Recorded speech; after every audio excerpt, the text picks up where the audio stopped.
જૂનાગઢમાં ભાજપમાં આંતરિક ખેંચતાણ ચરમસીમા પર પહોંચી છે। દિનેશ ખટારિયા પૂર્વ મંત્રી જવાહર ચાવડા પર પ્રહાર કર્યા। દિનેશ ખટારિયા સાવજ ડેરીના ચેરમેન છે। જનતા ગદ્દારોને ક્યારેય માફ નહીં કરે તેવું જણાવ્યું। પીઠ પાછળ ખંજર ભોંકવાના આક્ષેપ થયા।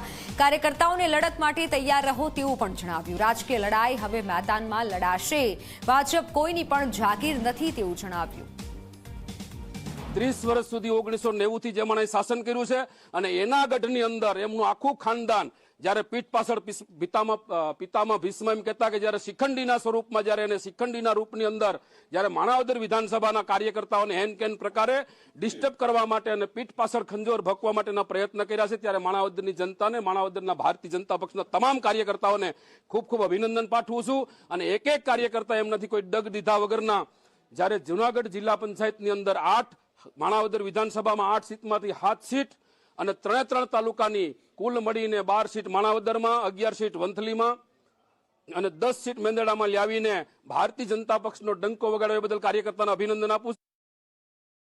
મારી જે લડાઈ છે એ જવાહરભાઈ ચાવડાની સામે રાજકીય રીતે ખુલ્લી લડાઈ છે, કોઈ સામાજિક લડાઈ નથી, રાજકીય લડાઈ છે અને જે કોઈને લડાઈ લડવી આવતા દિવસોની અંદર વિધાનસભા પણ ટૂંક સમયમાં આવનારી છે, આગામી ગ્રામ પંચાયતોની પણ ચૂંટણી આવનારી છે। જ્યારે મિત્રો એમને આમ પીઠ પાછળ ઘા કરવાના બદલે એમની જો તાકાત હોય તો અમારો એક પણ કાર્યકર્તા ડગતો નથી આગામી ચૂંટણીની અંદર ખુલ્લેઆમ આવીને લડી શકે। અમે પણ કાર્યકર્તા એના માટે સજ્જ થઈ।